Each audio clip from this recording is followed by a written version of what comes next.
ਵਾਹਿਗੁਰੂ ਸਾਹਿਬ ਜੀ। ਇੱਕ ਓੰਕਾਰ ਸਤਿਗੁਰ ਪ੍ਰਸਾਦ। ਸ੍ਰੀ ਨਾਨਕ ਅੰਗਦ ਗੁਰੂ ਅਮਰਦਾਸ ਪਦ ਬੰਦ। ਰਾਮਦਾਸ ਅਰਜਨ ਗੁਰੂ ਬਾਰ ਸ੍ਰੀ ਹਰਿ ਗੋਬਿੰਦ। ਹਰੀ ਰਾਏ ਹਰਿ ਕ੍ਰਿਸ਼ਨ ਗੁਰ ਤੇਗ ਬਹਾਦਰ ਚੰਦ। ਦਸਵੇਂ ਗੋਬਿੰਦ ਸਿੰਘ ਗੁਰੂ ਨਮੋ ਚਰਨ ਅਰਬਿੰਦ। ਜਿਸਮਹਿ ਅੰਮ੍ਰਿਤ ਗਿਆਨ ਹੈ ਮਾਣਕ ਭਗਤ ਵੈਰਾਗ।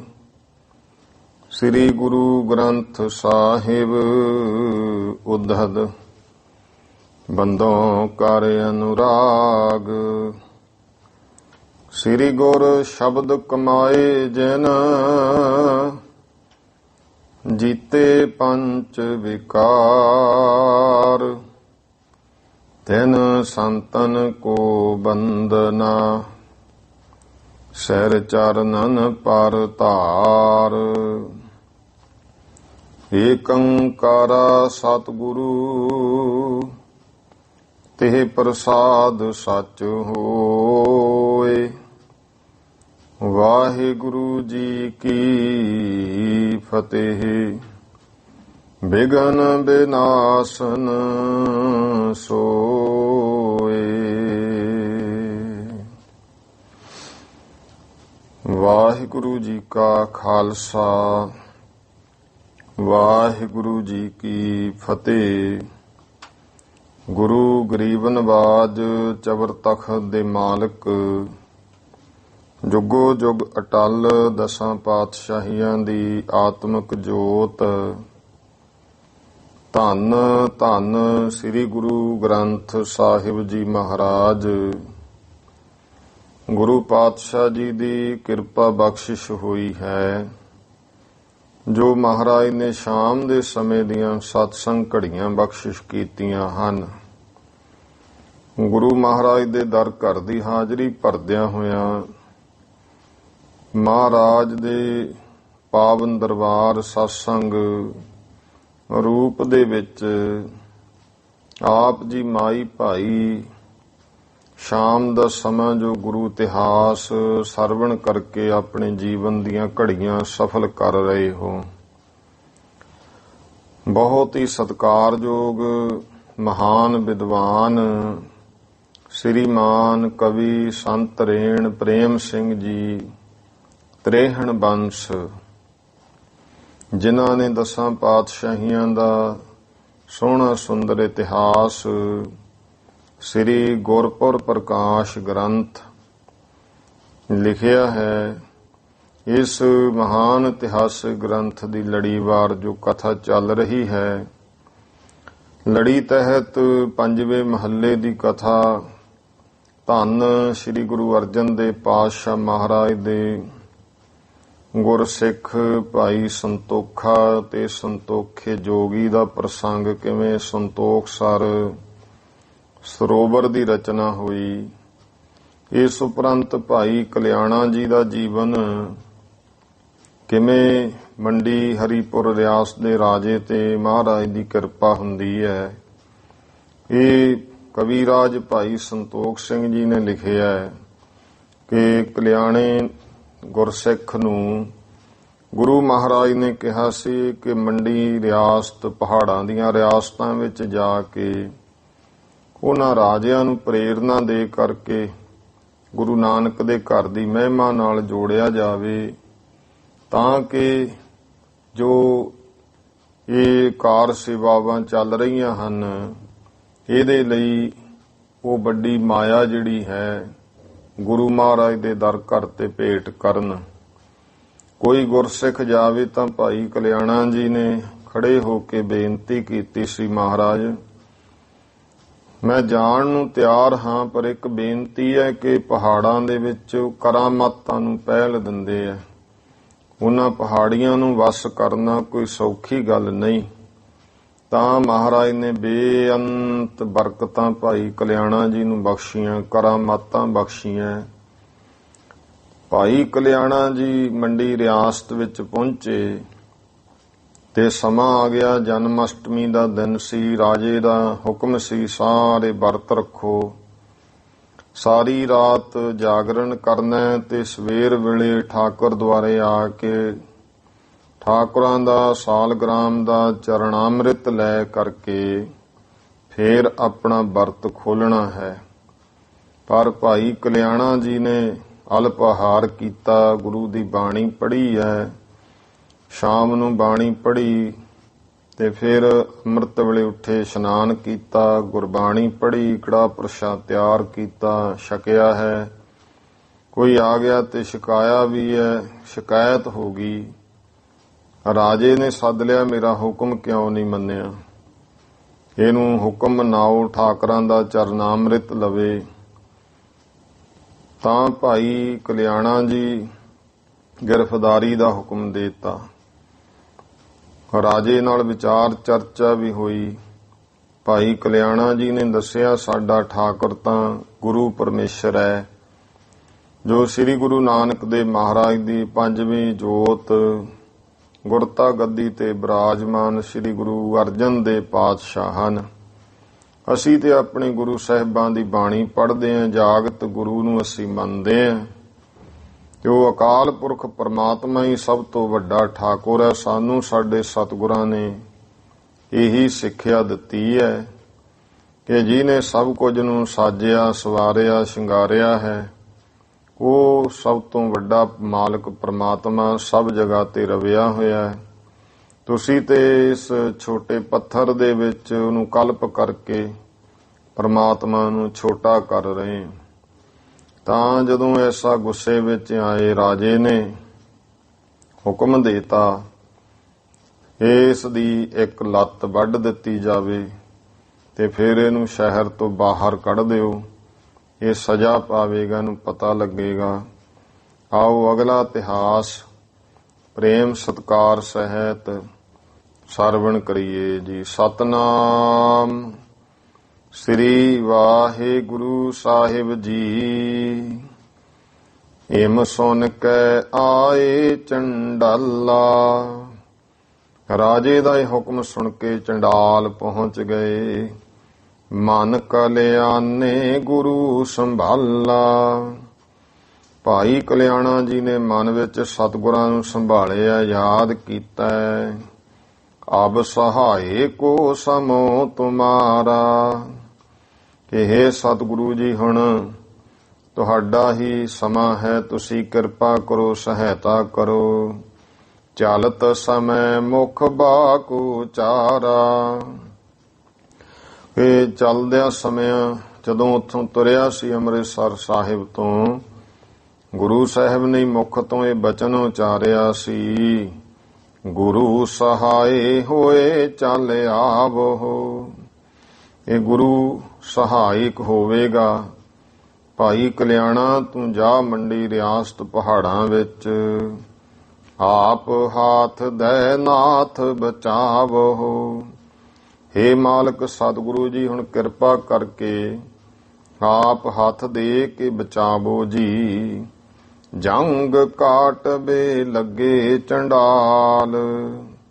ਤਾਂ ਜਦੋਂ ਭਾਈ ਕਲਿਆਣਾ ਜੀ ਦੀ ਲੱਤ ਕੱਟਣ ਵਾਸਤੇ ਚੰਡਾਲ ਤਿਆਰ ਹੋਏ ਤੇ ਕੱਟਣ ਲੱਗੇ ਹਨ, ਤਤ ਛਿਨ ਬੇਹ ਬਲ ਭਇਓ ਨਿਰਪਾਲ।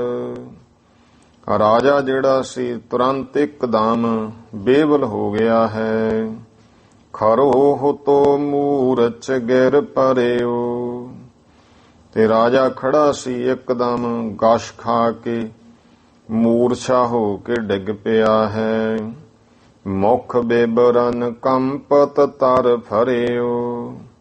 ਮੂੰਹ ਜਿਹਾ ਫਿੱਕਾ ਪੈ ਗਿਆ, ਪੀਲਾ ਪੈ ਗਿਆ, ਸਰੀਰ ਕੰਬਦਾ ਹੈ, ਤੜਫਦਾ ਹੈ। ਗਹਿ ਅੰਗਨ ਕੋ ਨਰਨ ਉਠਾਵਾ। ਤਾਂ ਇਹਦੀਆਂ ਲੱਤਾਂ ਬਾਹਾਂ ਫੜ ਕੇ ਲੋਕਾਂ ਨੇ ਰਾਜੇ ਨੂੰ ਚੁੱਕਿਆ। ਨਹਿ ਸਰੀਰ ਕੀ ਸੁਧ ਬਿਕਲਾਵਾ।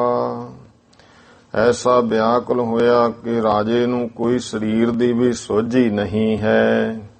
ਇਮ ਦੇਖਤ ਤਿਆਗਿਓ ਕਲਿਆਣਾ। ਇਹ ਦੇਖ ਕੇ ਇੱਕਦਮ ਸਭ ਨੇ ਭਾਈ ਕਲਿਆਣਾ ਜੀ ਨੂੰ ਛੱਡ ਦਿੱਤਾ ਹੈ। ਨ੍ਰਿਪ ਉਪਚਾਰ ਕਰਹਿ ਮਿਲ ਨਾਨਾ। ਤੇ ਰਾਜੇ ਦੇ ਬਚਾਉਣ ਵਾਸਤੇ ਕਈ ਤਰ੍ਹਾਂ ਦੇ ਮਿਲ ਕੇ ਉਪਚਾਰ ਕਰਨ ਲੱਗ ਪਏ, ਉਦਮ ਕਰਨ ਲੱਗ ਪਏ। ਸੀਤਲ ਜਲ ਸੁਗੰਧ ਬਹੁ ਆਏ। ਠੰਡਾ ਜਲ ਲਿਆਂਦਾ, ਸੁਗੰਧੀ ਇਤਿਆਦਿਕ ਲਿਆਂਦੀ ਹੈ। ਮੰਦ ਮੰਦ ਕਹਿ ਪੌਣ ਚੁਲਾਏ। ਤੇ ਹੌਲੀ ਹੌਲੀ ਇਉਂ ਮਿੱਠੀ ਮਿੱਠੀ ਹਵਾ ਝੱਲਦੇ ਹਨ। ਤਉ ਨ ਸੁਧ ਨ੍ਰਿਪ ਕੇ ਤਨ ਆਈ। ਪਰ ਫੇਰ ਵੀ ਸਰੀਰ ਦੀ ਜਿਹੜੀ ਹੋਸ਼ ਹੈ ਰਾਜੇ ਨੂੰ ਨਹੀਂ ਆਈ ਹੈ। ਬੇਹਬਲ ਹੋਏ ਪਰਿਓ ਤੇ ਥਾਈ। ਉਹ ਬੇਵਲ ਵਿਆਕੁਲ ਹੋਇਆ ਰਾਜਾ ਉੱਥੇ ਹੀ ਪਿਆ ਹੈ। ਸੁਮਤ ਵੰਤ ਜੇ ਮਾਨਵਤਾਹਾ। ਜਿਹੜੇ ਗੁਰਮੁਖੋ ਸਮਤਵੰਤ ਭਾਵ ਸ੍ਰੇਸ਼ਟ ਬੁੱਧ ਵਾਲੇ ਸਿਆਣੇ ਮਨੁੱਖ ਸੀ ਉੱਥੇ। ਕਰਹਿ ਵਿਚਾਰਨ ਹੋਏ ਉਹ ਕਹਾ। ਵਿਚਾਰਾਂ ਕਰਦੇ ਕਿ ਇੱਕਦਮ ਰਾਜੇ ਨੂੰ ਕੀ ਹੋ ਗਿਆ ਤੇ ਤੰਦਰੁਸਤ ਸੀ।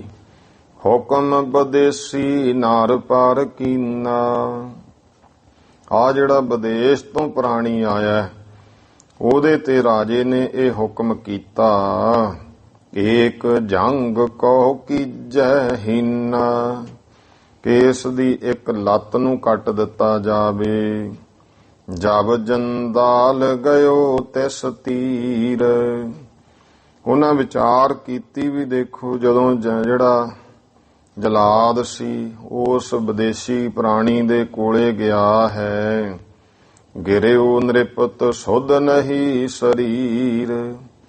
ਉਸੇ ਸਮੇਂ ਰਾਜਾ ਡਿੱਗ ਪਿਆ, ਇਹਨੂੰ ਕੋਈ ਸਰੀਰ ਦੀ ਸੋਝੀ ਨਹੀਂ ਹੋਈ।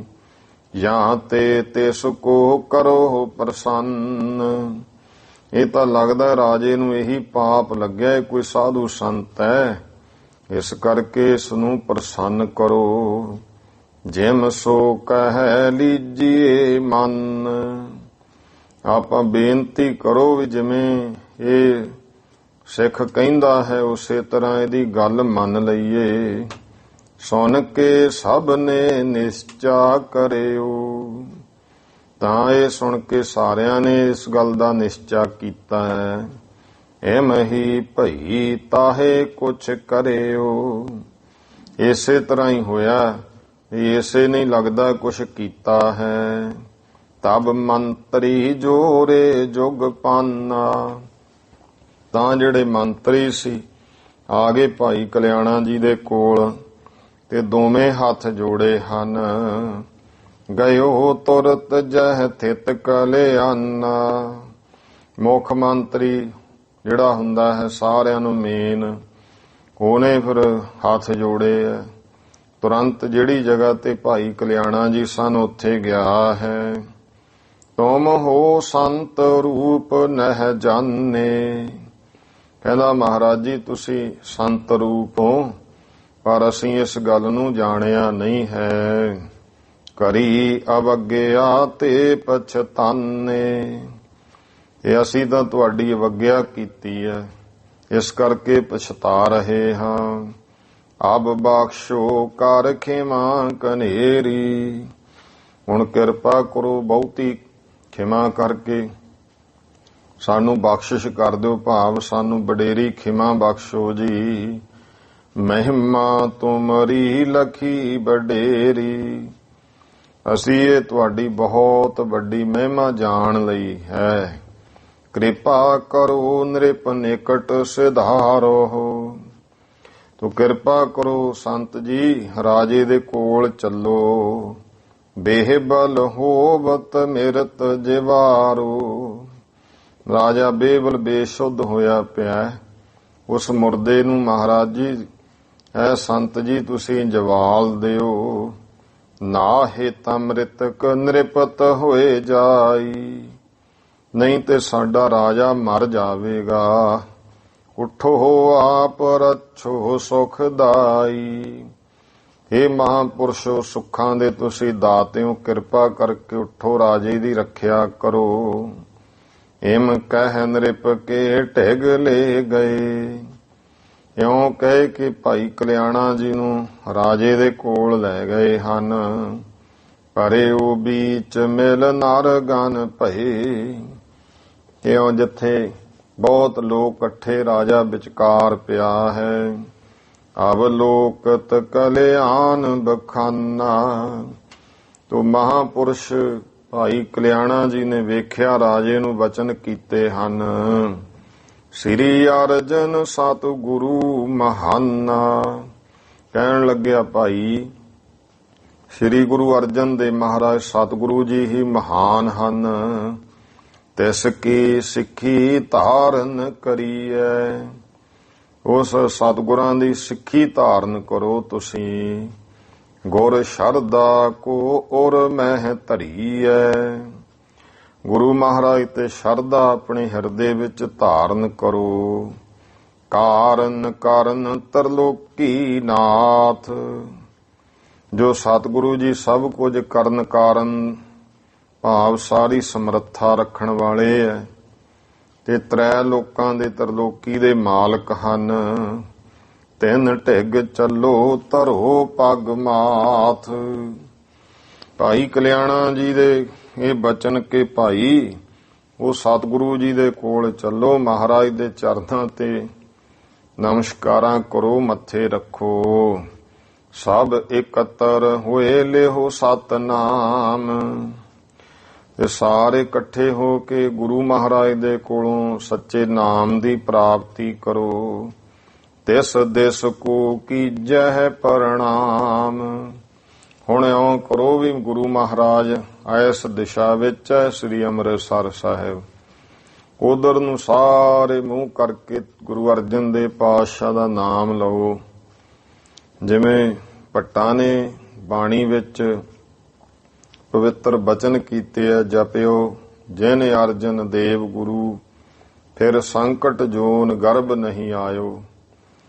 ਗੁਰੂ ਅਰਜਨ ਦੇਵ ਪਾਤਸ਼ਾਹ ਮਹਾਰਾਜ ਦਾ ਨਾਮ ਲੈਣ ਦੇ ਨਾਲ ਹੀ ਗੁਰਮੁਖੋ ਸੰਕਟਾਂ, ਦੁੱਖਾਂ, ਜਨਮ ਮਰਨ ਤੋਂ ਵਿਅਕਤੀ ਰਹਿਤ ਹੋ ਜਾਂਦਾ ਹੈ, ਜੇ ਆਪਾਂ ਗੁਰੂ ਪ੍ਰਤੀ ਸ਼ਰਧਾ ਧਾਰਨ ਕਰੀਏ। ਤੋ ਇਉਂ ਕਹਿੰਦੇ ਉਸ ਪਾਸੇ ਨੂੰ ਮੁਖ ਕਰਕੇ ਸਾਰੇ ਨਮਸਕਾਰ ਕਰੋ। ਦਰਸ਼ਨ ਕਰਹਿ ਤੁਮਾਰੋ ਆਏ। ਕਹਿੰਦੇ ਬੇਨਤੀ ਕਰੋ ਗੁਰੂ ਅਰਜਨ ਦੇਵ ਜੀ ਮਹਾਰਾਜ, ਅਸੀਂ ਆ ਕੇ ਸਾਰੇ ਤੁਹਾਡਾ ਦਰਸ਼ਨ ਕਰਾਂਗੇ। ਆਬ ਨਿਰਪ ਕੋ ਦੇਹੋ ਕੁਸ਼ਲ ਬਨਾਏ। ਹੁਣ ਕਿਰਪਾ ਕਰੋ ਕਿ ਸਾਡੇ ਰਾਜੇ ਨੂੰ ਮਹਾਰਾਜ ਠੀਕ ਕਰ ਦਿਓ, ਕੁਸ਼ਲ, ਖੁਸ਼, ਆਨੰਦ ਵਿੱਚ। ਕੁਸ਼ਲ ਦਾ ਭਾਵ ਹੈ ਅਰੋਗ ਕਰ ਦਿਓ। ਇਹ ਕਿਤਨੇ ਅਰਥ ਜਿਹੜੇ ਆ ਕੁਸ਼ਲ ਦੇ ਹੋ ਸਕਦੇ ਆ। ਮੁੱਖ ਇਹੀ ਹੈ ਵੀ ਸੁਖੀ ਕਰ ਦਿਓ ਸਤਿਗੁਰੂ ਜੀ। ਇਮ ਭਾਈ ਕਲਿਆਣ ਸਿਖਾਏ। ਇਸ ਤਰ੍ਹਾਂ ਭਾਈ ਕਲਿਆਣਾ ਜੀ ਨੇ ਉਹਨਾਂ ਸਾਰਿਆਂ ਨੂੰ ਸਿੱਖਿਆ ਦਿੱਤੀ। ਹਾਥ ਜੋਰ ਸਭ ਬਿਨੈ ਬਖਲਾਏ। ਤਾਂ ਫਿਰ ਸਾਰੇ ਹੱਥ ਜੋੜ ਕੇ ਖੜ ਗਏ ਮਹਾਰਾਜ ਵੱਲ ਨੂੰ ਤੇ ਬੇਨਤੀ ਕਰਦੇ ਹਨ, ਸ੍ਰੀ ਅਰਜਨ ਕੋ ਲੈ ਕਰ ਨਾਮ। ਸ੍ਰੀ ਗੁਰੂ ਅਰਜਨ ਦੇਵ ਪਾਤਸ਼ਾਹ ਮਹਾਰਾਜ ਦਾ ਨਾਮ ਲਿਆ ਹੈ। ਹਾਥ ਜੋੜ ਸਭ ਕੀਨ ਪ੍ਰਣਾਮ। ਹੱਥ ਜੋੜ ਕੇ ਸਾਰਿਆਂ ਨੇ ਨਮਸਕਾਰ ਕੀਤੀ। ਪਰਸੇ ਚਰਨ ਸਿੱਖ ਕਲਿਆਣਾ। ਤੇ ਫਿਰ ਸਾਰਿਆਂ ਨੇ ਭਾਈ ਕਲਿਆਣਾ ਜੀ ਦੇ ਚਰਨਾਂ ਤੇ ਮੱਥਾ ਟੇਕਿਆ ਹੈ। ਤੁਮ ਭੀ ਬੇਨਤੀ ਕਰੋ ਬਖਾਨਾ। ਕਿਹਾ ਵੀ ਹੈ ਸੰਤ ਜੀ, ਤੁਸੀਂ ਵੀ ਸਾਡੇ ਵਾਸਤੇ, ਸਾਡੇ ਰਾਜੇ ਦੀ ਤੰਦਰੁਸਤੀ ਲਈ ਬੇਨਤੀ ਕਰਦੇ ਹੋ। ਲੇ ਕਰ ਜਲ ਕਰ ਚਰਨ ਪਖਾਰੇ। ਫੇਰ ਦੇਖੋ ਗੁਰਸਿੱਖ ਨੂੰ ਕਿੱਡੀ ਤਾਕਤ ਬਖਸ਼ਦੇ ਆ ਮਹਾਰਾਜ ਕਿ ਉਹਨਾਂ ਨੇ ਹੱਥ ਵਿੱਚ ਜਲ ਲੈ ਕਰਕੇ ਜਿਹੜਾ ਹੈ ਭਾਈ ਕਲਿਆਣਾ ਜੀ ਦੇ ਚਰਨ ਧੋਤੇ ਹਨ। ਖਰੋ ਭਇਓ ਅਰਦਾਸ ਉਚਾਰੇ। ਤੇ ਫਿਰ ਭਾਈ ਕਲਿਆਣਾ ਜੀ ਖੜੇ ਹੋ ਗਏ ਤੇ ਅਰਦਾਸ ਕੀਤੀ ਹੈ, ਸ੍ਰੀ ਗੁਰ ਨ੍ਰਿਪ ਕੀ ਰੱਛਾ ਧਾਰੋ। हे ਸ੍ਰੀ ਗੁਰੂ ਮਹਾਰਾਜ ਜੀਓ, ਕਿਰਪਾ ਕਰੋ, ਇਸ ਰਾਜੇ ਦੀ ਰੱਖਿਆ ਕਰੋ ਜੀ। ਦੁੱਖ ਤੇ ਆਪਨੋ ਜਾਨ ਉਬਾਰੋ। ਮਹਾਰਾਜ ਇਹ ਮੂਰਛਾ ਦੇ ਦੁੱਖ ਵਿੱਚ ਪਿਆ ਹੈ, ਆਪਣਾ ਜਾਣ ਕੇ ਇਸ ਨੂੰ ਬਚਾ ਲਓ ਜੀ। ਆਪ ਹੋਇਓ ਇਹ ਸਰਨ ਤਿਹਾਰੀ। ਮਹਾਰਾਜ ਜੀ ਰਾਜਾ ਸਮੇਤ ਪਰਜਾ ਸਾਰੇ ਹੁਣ ਤੁਹਾਡੀ ਸ਼ਰਨ ਵਿੱਚ ਹੋਏ ਹਨ। ਛਿਮਹੁ ਅਵਗਿਆ ਕਰਣਾ ਧਾਰੀ। ਤੋ ਆਪ ਜੀ ਕਿਰਪਾ ਧਾਰ ਕੇ ਇਹਨਾਂ ਦੀ ਅਵਗਿਆ ਨੂੰ ਮਾਫ ਕਰ ਦਿਓ ਜੀ। ਕਰ ਅਰਦਾਸ ਸੀ ਨਿਭਾਇਓ ਸੀਸ। ਅਰਦਾਸ ਕੀਤੀ ਤੇ ਫਿਰ ਮਹਾਰਾਜ ਨੂੰ ਯਾਦ ਕਰ ਸੀਸ ਨਿਵਾਇਆ ਹੈ। ਇਤ ਚੇਤਨਤਾ ਭਈ ਮਹੀਸ। ਮਹੀਸ ਦਾ ਅਰਥ ਹੈ ਮਹੀ ਈਸ਼। ਮਹੀ ਨਾਮ ਧਰਤੀ ਦਾ ਹੈ, ਈਸ਼ ਨਾਮ ਹੈ ਮਾਲਕ ਦਾ, ਈਸ਼ਰ। ਧਰਤੀ ਮਾਲਕ ਭਾਵ ਪਤੀ, ਧਰਤੀ ਪਤੀ ਵੀ ਕਿਹਾ। ਰਾਜਾ ਮਹੀਪਤ ਵੀ ਲਿਖਿਆ ਕਈ ਜਗ੍ਹਾ ਤੇ, ਮਹੀਸ਼ ਵੀ ਲਿਖਿਆ। ਤੋ ਇਹ ਸਾਰੇ ਦੇ ਅਰਥ ਰਾਜਾ ਹੀ ਬਣਦੇ। ਇਤ ਚੇਤਨਤਾ ਭਈ ਮਹੀਸ਼। ਇੱਧਰ ਇੰਨੀ ਬੇਨਤੀ ਕੀਤੀ ਤੇ ਨਾਲ ਹੀ ਇੱਧਰ ਰਾਜੇ ਨੂੰ ਚੇਤਨਤਾ ਹੋ ਗਈ, ਹੋਸ਼ ਵਿੱਚੋਂ ਬਾਹਰ ਆਇਆ ਹੈ। ਖੁੱਲੇ ਬੇਲੋਚਨ ਗਹਿ ਬਹਿ ਠਾਰਿਓ। ਅੱਖਾਂ ਖੁੱਲੀਆਂ ਤੇ ਫਿਰ ਰਾਜੇ ਨੂੰ ਫੜ ਕੇ ਬਿਠਾਇਆ। ਚੱਲੋ ਸਦਨ ਲੈ ਬਾਕੋ ਚਾਰਿਓ। ਰਾਜਾ ਕਹਿੰਦਾ ਵੀ ਚੱਲੋ, ਮੈਨੂੰ ਹੁਣ ਘਰ ਲੈ ਚੱਲੋ। ਨਰ ਪਰਦੇਸੀ ਆਦਰ ਕਰੋ। ਇਹ ਜਿਹੜਾ ਪਰਦੇਸੀ ਨਰ ਆਇਆ ਹੈ ਪ੍ਰਾਣੀ, ਸੰਤ ਪੁਰਸ਼, ਇਹਦਾ ਸਤਿਕਾਰ ਕਰੋ। ਅਸਨ ਬਸਨ ਤਿਸੇ ਆਗੇ ਧਰੋ। ਅਸਨ ਕਹੀਏ ਚੰਗੇ ਭੋਜਨ, ਬਸਨ ਬਸਤਰ, ਇਹਦੇ ਅੱਗੇ ਇਹਨੂੰ ਭੇਟ ਕਰੋ। ਸੁਣ ਮੰਤਰੀ ਜੁਤ ਘਰ ਲੈ ਗਏ। ਇਉਂ ਸੁਣ ਕੇ ਮੰਤਰੀ ਸਮੇਤ ਸਾਰੇ ਫਿਰ ਭਾਈ ਕਲਿਆਣਾ ਜੀ ਨੂੰ ਵੀ ਤੇ ਰਾਜੇ ਨੂੰ ਵੀ ਘਰ ਲੈ ਗਏ ਹਨ। ਸਨੇ ਸਨੇ ਸਭ ਤਨ ਸੁਖ ਭਏ। ਹੌਲੀ ਹੌਲੀ ਸਾਰਾ ਸਰੀਰਕ ਤੌਰ ਤੇ ਸੁੱਖ ਮਿਲ ਗਿਆ, ਤੰਦਰੁਸਤ ਹੋਇਆ। ਸਾਦਰ ਤਬ ਕਲਿਆਣ ਬੁਲਾਇਓ। ਫਿਰ ਭਾਈ ਕਲਿਆਣਾ ਜੀ ਨੂੰ ਬਹੁਤ ਆਦਰ ਸਤਿਕਾਰ ਨਾਲ ਬੁਲਾਇਆ। ਕਿਹਾ ਬਿਨੈ ਭਨੀ ਬਹੁ ਔਰ ਹਰ ਖਾਇਓ। ਤੇ ਬੇਨਤੀ ਕੀਤੀ ਵੀ ਹੈ ਮਹਾਂਪੁਰਸ਼ੋ, ਬੜੀ ਕਿਰਪਾ ਕੀਤੀ ਹੈ ਤੁਸੀਂ। ਰਾਜਾ ਬਹੁਤ ਆਪਣੇ ਮਨ ਹਿਰਦੇ ਤੋਂ ਖੁਸ਼ ਹੋਇਆ। ਅਬ ਕਿਸ ਥਾਨ ਸਤਿਗੁਰੂ ਰਹਿ। ਕਹਿੰਦੇ ਸੰਤ ਜੀ ਵੀ ਜਿਹੜੇ ਗੁਰੂ ਸਾਹਿਬ ਅੱਗੇ ਤੁਸੀਂ ਬੇਨਤੀ ਕੀਤੀ ਹੈ, ਉਹ ਸਤਿਗੁਰੂ ਕਿਹੜੀ ਜਗ੍ਹਾ ਰਹਿੰਦੇ ਹਨ। ਤਿਨ ਕੋ ਦਰਸ ਕਰਨ ਕੋ ਚਾਹੈ। ਉਹਨਾਂ ਦਾ ਅਸੀਂ ਦਰਸ਼ਨ ਕਰਨਾ ਚਾਹੁੰਦੇ ਹਾਂ। ਲੈ ਕਰ ਹਮਕੋ ਆਪਣੇ ਸਾਥ। ਤੋ ਹੁਣ ਸਾਨੂੰ ਮਹਾਂਪੁਰਸ਼ੋ ਆਪਣੇ ਨਾਲ ਲੈ ਕਰਕੇ ਕਰੋ ਮਿਲਾਵਨ ਸ੍ਰੀ ਗੁਰਨਾਥ। ਸ੍ਰੀ ਗੁਰੂ ਮਾਲਕ ਪਾਤਸ਼ਾਹ ਜੀ ਨੂੰ ਸਾਨੂੰ ਮਿਲਾਉਣਾ ਕਰੋ। ਸੁਨ ਭਾਈ ਕਲਿਆਣ ਬਖਾਨਾ। ਇਹ ਸੁਣ ਕੇ ਭਾਈ ਕਲਿਆਣਾ ਜੀ ਨੇ ਇਹ ਬਚਨ ਕਹੇ, ਸੁਧਾ ਸਰੋਵਰ ਗੁਰ ਅਸਥਾਨਾ। ਸੁਧਾ ਸਰੋਵਰ ਅੰਮ੍ਰਿਤਸਰ ਗੁਰੂ ਮਹਾਰਾਜ ਦਾ ਸਥਾਨ ਹੈ। ਚਾਹੋ ਦਿਸ ਤੇ ਨਰ ਪੂਜੈ ਜਾਏ। ਜਿੱਥੇ ਜਾ ਕੇ ਚਾਰੇ ਦਿਸ਼ਾਵਾਂ ਦੇ ਲੋਕ ਉਹ ਸਤਿਗੁਰੂ ਦੀ ਪੂਜਾ ਕਰਦੇ ਹਨ। ਸਰਬ ਕਾਮਨਾ ਗੁਰ ਤੇ ਪਾਏ। ਤੇ ਸਾਰੀਆਂ ਕਾਮਨਾਵਾਂ ਗੁਰੂ ਸਾਹਿਬ ਤੋਂ ਪ੍ਰਾਪਤ ਕਰਦੇ ਨੇ। ਵੱਡੇ ਭਾਗ ਜਾਗੇ ਅਬ ਤੇਰੇ। ਰਾਜਾ ਤੇਰੇ ਭਾਗ ਬਹੁਤ ਵੱਡੇ ਜਾਗ ਪਏ ਹਨ ਹੁਣ। ਜਿਸ ਤੇ ਚਾਹਤ ਦਰਸ ਗੁਰ ਹੀਰੇ। ਜਿਹਦੇ ਕਰਕੇ ਤੂੰ ਗੁਰੂ ਸਾਹਿਬ ਦੇ ਦਰਸ਼ਨ ਕਰਨੇ ਚਾਹੁੰਦਾ ਹੈ। ਗੁਰਮੁਖੋ, ਜਦੋਂ ਵੀ ਕਿਸੇ ਵੀ ਪ੍ਰਾਣੀ ਅੰਦਰ ਗੁਰੂ ਸਾਹਿਬ ਦੇ ਦਰਸ਼ਨਾਂ ਦਾ ਭਾਵ ਜਾਗੇ, ਇੱਛਾ ਜਾਗੇ, ਸਮਝੋ ਉਦੋਂ ਕੋਈ ਬਹੁਤ ਵੱਡਾ ਭਾਗ ਜਾਗਿਆ ਹੈ। ਤੇ ਜਿਸ ਵੀ ਸਮੇਂ ਗੁਰੂ ਸਾਹਿਬ ਦਾ ਦਰਸ਼ਨ ਹੁੰਦਾ ਹੈ, ਉਹ ਸਮਾਂ ਸਿੱਖ ਵਾਸਤੇ ਪਵਿੱਤਰ ਹੈ, ਕੋਈ ਸਮਾਂ ਭਾਗਾਂ ਵਾਲਾ ਹੈ। ਇਸ ਕਰਕੇ ਕੋਈ ਬਹਾਨਾ ਹੋਵੇ ਗੁਰੂ ਮਹਾਰਾਜ ਦੇ ਦਰਸ਼ਨਾਂ ਲਈ ਬਣੇ, ਉਹ ਚੰਗਾ ਹੀ ਚੰਗਾ ਹੈ। ਕਿਸੇ ਦਿਨ ਦੇ ਬਹਾਨੇ ਆ ਜੇ, ਭਾਵੇਂ ਕੋਈ ਜਿਵੇਂ ਕੋਈ ਸੰਗਰਾਂਦ ਨੂੰ ਆ ਗਿਆ, ਕੋਈ ਮੱਸਿਆ ਨੂੰ ਜਾਂਦਾ ਹੈ, ਕੋਈ ਪੁੰਨਿਆ ਨੂੰ ਆ ਗਿਆ, ਕੋਈ ਕਦੋਂ ਬਈ ਮਹਾਰਾਜ ਦੇ ਦਰਸ਼ਨ ਕਰ ਆਈਏ, ਬਸ ਸਮਝ ਉਹਦੇ ਲਈ ਉਹ ਪਵਿੱਤਰ ਹੈ। ਤੇ ਜਿੱਦਾਂ ਹੀ ਗੁਰਮੁਖੋ ਗੁਰੂ ਮਹਾਰਾਜ ਵਿਸਰਦੇ ਨੇ, ਉਹ ਦਿਨ ਘੜੀਆਂ ਸਾਰੀਆਂ ਆਪਵਿੱਤਰ ਹੈ। ਇਸ ਕਰਕੇ ਗੁਰੂ ਮਹਾਰਾਜ ਦੇ ਦਰਸ਼ਨ ਦੀਦਾਰ ਕਰਨੇ ਇਹ ਵੀ ਵੱਡੇ ਭਾਗਾਂ ਦੀ ਨਿਸ਼ਾਨੀ ਹੈ। ਮਹਾਰਾਜ ਦੇ ਤੂੰ ਭਾਈ ਦਰਸ਼ਨ ਕਰਨੇ ਚਾਹੇ ਹਨ, ਮਹਾਰਾਜ ਦੇ ਦਰਸ਼ਨ ਦੇਖਣੇ ਚਾਹੁੰਦਾ ਹੈ। ਭਾਈ ਕਲਿਆਣਾ ਜੀ ਕਹਿੰਦੇ, ਰਾਜਾ ਤੇਰੇ ਬਹੁਤ ਵੱਡੇ ਭਾਗ ਜਾਗ ਪਏ ਹਨ। ਦੋਨੋਂ ਲੋਕਨ ਕੇ ਸੁਖ ਪਾਵੋ। ਗੁਰੂ ਸਾਹਿਬ ਦੇ ਤੂੰ ਦਰਸ਼ਨ ਕਰੇਗਾ ਨਾ, ਤਾਂ ਦੋਹਾਂ ਲੋਕਾਂ ਦੇ, ਲੋਕ ਦੇ ਵੀ ਪਰਲੋਕ ਦੇ ਵੀ। ਲੋਕ ਦੇ ਸੁੱਖ ਹੁੰਦੇ ਆ ਸੰਸਾਰੀ ਭੋਗ, ਸੰਸਾਰੀ ਇੱਛਾਵਾਂ, ਸੰਸਾਰੀ ਕਾਮਨਾ। ਤੇ ਗੁਰਮੁਖੋ ਪਰਲੋਕ ਦੇ ਸੁੱਖ ਕੀ ਹੈ? ਮੁਕਤੀ ਤੇ ਆਦਿਕ ਕਲਿਆਣਤਾ। ਇਹ ਦੋਨੇ ਗੁਰੂ ਦੇ ਚਰਨਾਂ ਚੋਂ ਪ੍ਰਾਪਤ ਹੁੰਦੇ ਆ। ਗੁਰੂ ਮਹਾਰਾਜ ਕਿਉਂਕਿ ਲੋਕ ਤੇ ਪਰਲੋਕ ਦੇ ਸੁੱਖਾਂ ਦਾ ਦਾਤਾ ਹੈ, ਸਮਰੱਥ ਹੈ। ਇਸ ਕਰਕੇ ਤੂੰ ਇਹ ਦੋਹਾਂ ਲੋਕਾਂ ਦੇ ਸੁੱਖ ਪਾ ਲਵੇਂਗਾ।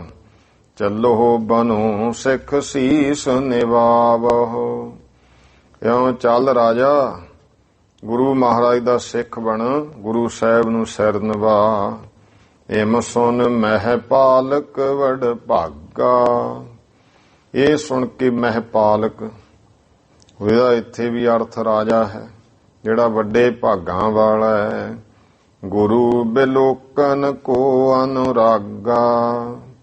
ਗੁਰੂ ਸਾਹਿਬ ਦੇ ਦਰਸ਼ਨਾਂ ਦਾ ਰਾਜੇ ਦੇ ਅੰਦਰ ਅਨੁਰਾਗ ਹੋਇਆ, ਪ੍ਰੇਮ ਜਾਗਿਆ। ਸਹਿਤ ਸੈਨ ਕੇ ਹੋਇਓ ਤਿਆਰ। ਫੌਜਾਂ ਸਮੇਤ, ਵਜ਼ੀਰਾਂ ਅਮੀਰਾਂ ਸਮੇਤ ਰਾਜਾ ਚੱਲਣ ਨੂੰ ਤਿਆਰ ਹੋ ਗਿਆ। ਚਾਲਤ ਭਇਓ ਮਗ ਮਹਿ ਪਗ ਡਾਰ।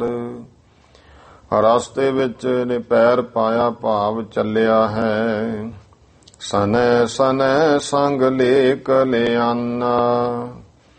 ਹੌਲੀ ਹੌਲੀ ਜਿਹੜਾ ਭਾਈ ਕਲਿਆਣਾ ਹੈ, ਉਹ ਨਾਲ ਲੈ ਕਰਕੇ ਆਪਣਾ ਸੰਗ। ਆਵਤ ਭੇ ਸ੍ਰੀ ਗੁਰ ਅਸਥਾਨਾ। ਸ੍ਰੀ ਗੁਰੂ ਮਹਾਰਾਜ ਦੇ ਸਥਾਨ ਤੇ ਆ ਪਹੁੰਚਿਆ। ਵਹਿਰਪੁਰੀ ਤੇ ਕੀਨਸ ਡੇਰਾ। ਨਗਰ ਤੋਂ ਬਾਹਰ ਡੇਰਾ ਕਰ ਲਿਆ, ਤੰਬੂ ਲਾ ਲਏ ਹਨ। ਗਜ ਬਾਜੀ ਨਰ ਬ੍ਰਿੰਦ ਬਡੇਰਾ। ਗਜ ਹਾਥੀ ਨੂੰ ਕਹਿੰਦੇ, ਬਾਜੀ ਬਾਜ ਘੋੜੇ, ਨਰ ਬ੍ਰਿੰਦ ਹੋਰ ਬਹੁਤ ਪ੍ਰਾਣੀ ਨਾਲ ਹਨ। ਐਮ ਨੀਕੇ ਡੇਰਾ ਕਰਵਾਏ। ਇਸ ਤਰ੍ਹਾਂ ਭਾਈ ਸੋਹਣਾ ਜਗ੍ਹਾ ਜਿਹੜਾ ਚੰਗਾ ਉਹਦਾ ਡੇਰਾ ਰਹਿائش ਕਰਵਾਈ ਹੈ। ਇਤਨੇ ਮਾਹੇ ਰਵੀ ਅਸਥਾਏ। ਇਹਨੇ ਨੂੰ ਭਾਈ ਰਵੀ, ਰਵੀ ਨਾਮ ਸੂਰਜ ਦਾ ਹੈ, ਤੇ ਰਾਵ ਕਹਿੰਦੇ ਆ ਜਾਂ ਰਵੀ, ਇਹ ਸੂਰਜ ਨੂੰ ਕਿਹਾ।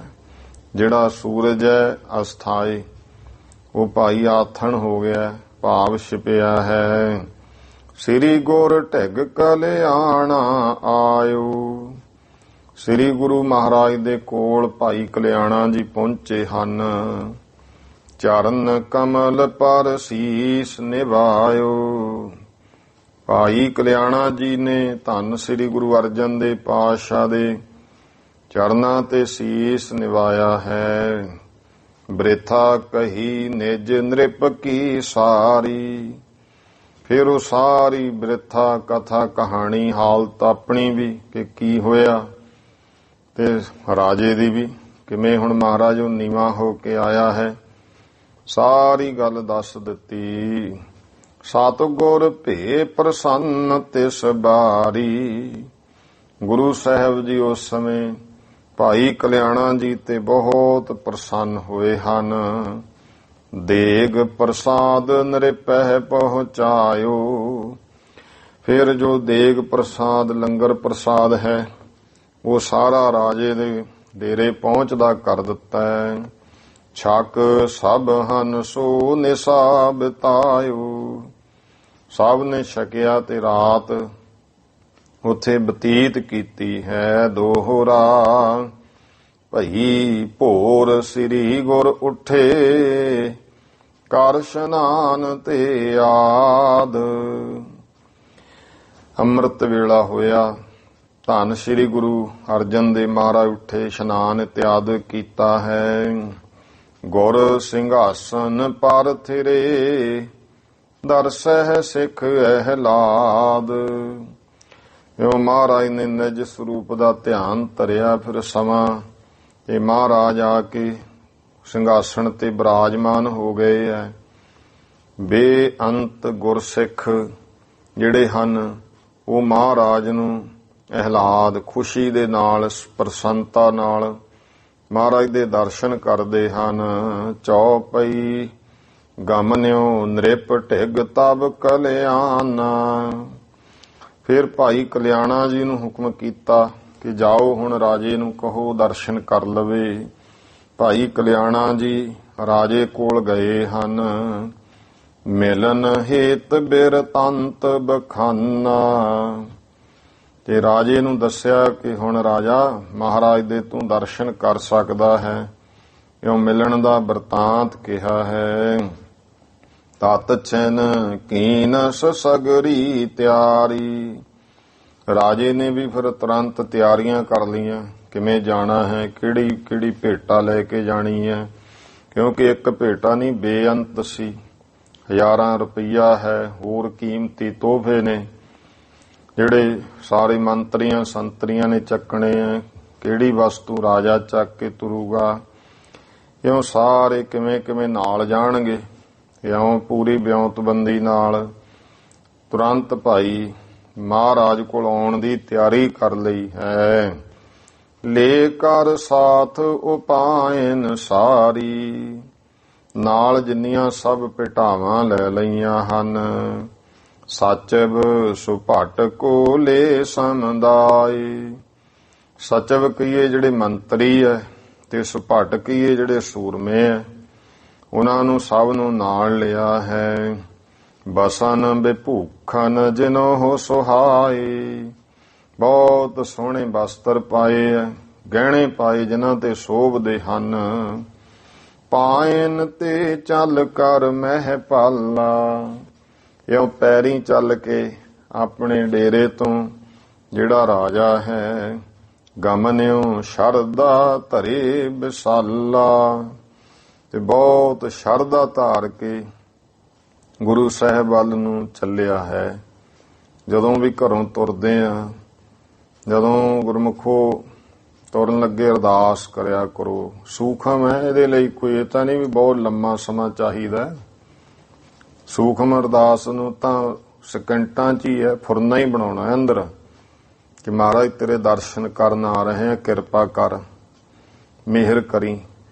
ਫਿਰ ਐਨ ਅਤੀ ਭਾਵ ਅੰਦਰ ਵਸਾ ਕੇ ਮਹਾਰਾਜ ਦੇ ਦਰਸ਼ਨ ਕਰਨ ਆਈਏ ਤਾਂ ਉਹਨਾਂ ਕਦਮਾਂ ਦਾ ਵੀ ਫਲ ਮਿਲਦਾ ਹੈ। ਇਹ ਮਹਾਰਾਜ ਕੋਲੇ ਆਉਣਾ, ਭਾਵਨਾ ਨਾਲ ਮਨ ਅੰਦਰ ਹੀ ਸੂਖਮ ਰੂਪ ਵਿੱਚ ਬੇਨਤੀਆਂ ਕਰਨੀਆਂ, ਗੁਰੂ ਸਾਹਿਬ ਦਾ ਸ਼ੁਕਰ ਕਰਨਾ ਕਿ ਮਹਾਰਾਜ ਤੁਹਾਡੇ ਦਰਸ਼ਨ ਹੋਏ ਹੈ, ਤੁਹਾਡਾ ਧੰਨਵਾਦ ਹੈ। ਫਿਰ ਆਪਦੀਆਂ ਕਾਮਨਾਵਾਂ, ਕਾਮਨਾ ਨਿਸ਼ਕਾਮਤਾ ਜੋ ਵੀ ਹੈ ਉਹ ਮਹਾਰਾਜ ਕੋਲੇ ਬੇਨਤੀ ਕਰਦੇ ਹੀ ਆਪਾਂ। ਗੁਰੂ ਸਾਹਿਬ ਦੇ ਦਰਸ਼ਨ ਦੀਦਾਰ ਕਰਨੇ ਹੈ, ਮਹਾਰਾਜ ਦੀ ਹਾਜ਼ਰੀ ਭਰਨੀ ਹੈ। ਜਦ ਘਰ ਨੂੰ ਵੀ ਜਾਣਾ ਹੈ ਫੇਰ ਬੇਨਤੀ ਭਾਵ ਬਹੁਤ ਸੂਖਮ ਅੰਦਰ ਇਹ ਭਾਵ ਕਿ ਮਹਾਰਾਜ ਜੀ ਦਾ ਸ਼ੁਕਰਾਨਾ ਕਰਦੇ ਹਾਂ। ਮਹਾਰਾਜ ਹੁਣ ਮੈਂ ਗ੍ਰਸਤੀ ਹੈ, ਕਿਰਤੀ ਵਰਤੀ ਹੈ, ਇਸ ਕਰਕੇ ਘਰ ਜਾਣਾ ਹੈ। ਆਪ ਜੀ ਮਿਹਰ ਕਰਿਓ, ਘਰ ਪਰਿਵਾਰ ਤੰਦਰੁਸਤੀ। ਤੇ ਫਿਰ ਮਹਾਰਾਜ ਦੇਖੋ ਕਦਮ ਕਦਮ ਲੇਖੇ ਲਾਉਂਦੇ ਐ। ਉਹ ਘੜੀ ਧਨ ਧਨਤਾ ਦੇ ਯੋਗ ਹੈ। ਧਨ ਸੋ ਜਿੰਨੇ ਵੀ ਦਿਨ ਹੈ ਸਾਰੇ ਉਹ ਭਾਗਾਂ ਵਾਲਾ ਹੀ ਬਣ ਜਾਂਦਾ ਹੈ। ਧਨ ਸੋ ਵੇਲਾ ਘੜੀ ਧਨ, ਧਨ ਮੂਰਤ ਪਲਸਾਰ, ਧਨ ਸੋ ਦਿਨ ਸੰਜੋਗੜਾ ਜਿਤ ਡਿਠਾ ਗੁਰ ਦਰਸਾਰ। ਇਉਂ ਭਾਈ ਬੇਨਤੀ ਜਿਹੜੀ ਹੈ ਇਹ ਜਿੰਨਾ ਆਪਾਂ ਘਰੋਂ ਤੁਰਨ ਲੱਗਿਆਂ ਬੇਨਤੀ ਸੂਖਮ ਕਰਕੇ ਤੁਰਾਂਗੇ ਫੇਰ ਹੈ। ਤੇ ਕਈ ਵਾਰ ਕੀ ਹੁੰਦਾ ਅਸੀਂ ਸਾਥ ਭਾਲਦੇ ਹਾਂ, ਚੱਲ ਚੱਲੀਏ ਗੱਲਾਂ ਕਰਦੇ ਜਾਵਾਂਗੇ ਤੇ ਗੁਰਦੁਆਰੇ ਵੀ ਗੱਲਾਂ ਮਾਰੀ ਜਾਣੀਆਂ, ਜਾਂਦੇ ਵੀ ਗੱਲਾਂ ਹੀ ਕਰੀ ਜਾਣੀਆਂ। ਇਹ ਤਾਂ ਮੁੱਕਣੀਆਂ ਹੀ ਨਹੀਂ ਹੈ, ਗੱਲਾਂ ਮੁੱਕਦੀਆਂ ਕਿਤੇ। ਬਾਤ ਮੱਧ ਬਾਤ ਜੈਸੇ ਨਿਕਲੀ ਆਉਣੀ ਹੈ। ਇਸ ਕਰਕੇ ਗੱਲਾਂ ਦੇ ਸਮੇਂ ਬਥੇਰੇ ਹੈ, ਠੀਕ ਹੈ, ਕਰਨੀਆਂ ਹੁੰਦੀਆਂ। ਪਰ ਹੁਣ ਕੀ ਹੈ, ਹੁਣ ਗੁਰਦੁਆਰਿਆਂ ਨੂੰ ਗੱਲਾਂ ਦਾ ਕਾਰਨ ਸੱਥਾਂ ਬਣਾ ਲਿਆ ਕਿ ਚਲੋ ਚੱਲੀਏ ਗੱਲਾਂ ਕਰਾਂਗੇ ਉੱਥੇ ਬੈਠ ਕੇ। ਤੇ ਫਿਰ ਕੀ ਨਾ ਫਲ ਨਹੀਂ ਮਿਲਦਾ ਹੈ, ਕਿਉਂਕਿ ਜਿੰਨਾ ਵੀ ਇੱਥੇ ਪ੍ਰੇਮ ਭਾਵਨਾ ਸ਼ਰਧਾ ਨਾਲ ਹੋਊਗਾ ਕਾਰਜ ਉਹਦਾ ਹੀ ਫਲ ਮਿਲਦਾ ਹੈ। ਇਸ ਕਰਕੇ ਪੂਰੀ ਅੰਤਰੀਵ ਭਾਵਨਾ ਹੋ ਸਕੇ ਤਾਂ ਵਾਹਿਗੁਰੂ ਜਾਪ ਮੂਲ ਮੰਤਰ ਨਾਲੇ ਉਹਦੇ ਨਾਲ ਆਉਂਦੇ ਜਾਂਦੇ ਸਫਲ ਹੀ ਹੋਣੇ ਆ। ਸਵਾਸ ਜਿਹੜੇ ਆ ਕਦਮ ਵੀ ਸਫਲ ਹੁੰਦੇ ਆ। ਫਿਰ ਇਹ ਵੀ ਗ੍ਰੰਥਾਂ ਵਿੱਚ ਲਿਖਿਆ ਕਿ ਪੂਰਨ ਭਾਵਨਾ ਨਾਲ ਜਦੋਂ ਫਿਰ ਐਸਾ ਸਿਮਰਨ ਯਾਦ ਵਿੱਚ ਤੁਰਾਂਗੇ, ਕਦਮ ਪੁੱਟਾਂਗੇ, ਇੱਕ ਇੱਕ ਕਦਮ ਦਾ ਅਸ਼ਮੇਧ ਜਗ ਜਿੰਨਾ ਫਲ ਮਿਲ ਜਾਂਦਾ ਹੈ। ਤੇ ਕਿੱਡਾ ਫਲ ਹੈ। ਅਸ਼ਮੇਧ ਜਗ ਪੁਰਾਣੇ ਸਮਿਆਂ 'ਚ ਕਰਦੇ ਹੁੰਦੇ ਸੀ। ਉਹ ਹਰੇਕ ਦੀ ਤਾਂ ਗਤੀ ਨਹੀਂ ਸੀ। ਅਮੀਰ ਕੋਈ ਵੱਡਾ ਸ਼ਾਹੂਕਾਰ ਰਾਜਾ ਕਰ ਸਕਦਾ ਸੀ। ਤੇ ਮਹਾਰਾਜ ਨੇ ਇੱਥੇ ਕਿੰਨੀ ਖੇਡ ਵਰਤਾਈ ਹੋਈ ਹੈ। ਕਦਮ ਕਦਮ ਤੇ ਹੀ ਬਖਸ਼ ਤੇ ਵੀ ਤੈਨੂੰ ਨਾ ਇਹ ਚੱਕਰਾਂ 'ਚ ਪੈਣ ਦੀ ਲੋੜ ਹੀ ਨਹੀਂ। ਸਿੱਖ ਤਾਂ ਇਹ ਅਸ਼ਮੇਧ ਜਗ ਗ੍ਰੰਥਾਂ ਵਿੱਚ ਜਦੋਂ ਆਪਾਂ ਕਥਾ ਸੁਣਦੇ ਹਾਂ ਬਹੁਤ ਐਸੇ ਭਾਵ ਆਉਂਦੇ ਨੇ। ਕਵੀਰਾਜ ਭਾਈ ਸੰਤੋਖ ਸਿੰਘ ਜੀ ਨੇ ਭਾਵ ਦਿੱਤੇ ਵੀ ਜਿਹੜੇ ਦੇਖੋ ਕਿੱਡਾ ਜਿਹੜਾ ਸਦਾ ਬ੍ਰਤ ਲੱਗਦਾ ਹੈ ਅਸ਼ਮੇਧ ਜਗ ਉਹ ਵੀ ਹੋ ਜਾਂਦਾ ਹੈ। ਜਿਵੇਂ ਗੁਰੂ ਘਰ ਪਹਿਲੇ ਪੁਰਾਣੇ ਸਮਿਆਂ 'ਚ ਇੱਕ ਪ੍ਰਸ਼ਾਦਾ ਸਾਰਿਆਂ ਨੂੰ ਪਹਿਲਾਂ ਜਿਹੜਾ ਹੈ ਉਹ ਰੱਬ ਦੇ ਨਾਂ ਦਾ ਕੱਢਦੇ। ਜੇ ਜਿੱਥੇ ਚਲੋ ਕੋਈ ਗਜਾ ਹੁੰਦੀ ਹੈ ਉੱਥੇ ਪਹਿਲਾਂ ਉਹ ਭਾਈ ਹੁੰਦੇ, ਤਾਂ ਨਹੀਂ ਰੱਬ ਦੇ ਨਾਂ ਤੇ ਅਰਦਾਸ ਕਰਕੇ ਚਾਹੇ ਜਾਨਵਰਾਂ ਨੂੰ ਪਾ ਦਿਓ ਫੇਰ ਬਾਕੀ ਖਾ ਲਓ। ਇਹ ਉਹ ਬਰਕਤ ਹੁੰਦੀ ਸੀ। ਹੁਣ ਜ਼ਮਾਨਾ ਹੀ ਹੋਰ ਆ ਗਿਆ। ਹੁਣ ਤਾਂ ਬੀਬੀਆਂ ਪੁੱਛਦੀਆਂ ਨੇ ਤੈਂ ਕਿੰਨੀਆਂ ਖਾਣੀਆਂ, ਗਿਣ ਕੇ ਲਾਉਣੀਆਂ, ਇਹ ਕਿਤੇ ਇੱਕ ਵੱਧ ਨਾ ਲੈ ਜੇ। ਇਹ ਅੱਗੇ ਗ੍ਰਸਤੀ ਦੇ ਘਰੇ ਗੁਰਮੁਖੋ ਗਿਣ ਕੇ ਨਹੀਂ ਲੈਂਦੀ। ਜੇ ਹੁਣ ਅਤਿਥੀ ਆ ਜੇ ਕੋਈ ਇੱਕਦਮ, ਇੱਕ ਹੁੰਦਾ ਥੱਥੇ ਨਾਲ, ਇੱਕ ਹੁੰਦਾ ਤੱਤੇ ਨਾਲ, ਇੱਕ ਅਥਿਤੀ ਹੁੰਦਾ, ਇੱਕ ਅਤਿਥੀ ਹੁੰਦਾ। ਅਥਿਤੀ ਦਾ ਥਿੱਤ ਹੋ ਗਏ, ਪਤਾ ਰਿਸ਼ਤੇਦਾਰ ਆਉਣਾ, ਉਹਨੇ ਫੋਨ ਕਰਤਾ ਲੈ ਮੈਂ ਆ ਰਿਹਾ, ਇੰਨੇ ਜਾਣੇ ਆ ਅਸੀਂ, ਆਪਾਂ ਪ੍ਰਬੰਧ ਕਰ ਲਾਂਗੇ। ਇੱਕ ਹੁਣ ਚਾਣ ਚੱਕ ਦਰਵਾਜ਼ੇ ਤੇ ਆ ਗਿਆ ਤੇ ਫਿਰ ਕੀ ਹੋਊਗਾ। ਇੰਨੀ ਵੀ ਹੁਣ ਹਿੰਮਤ ਹੈ ਨਹੀਂ ਗੀ ਬਈ ਆਪਾਂ ਲਾ ਕੇ ਛਕਾ ਦਿਆਂਗੇ।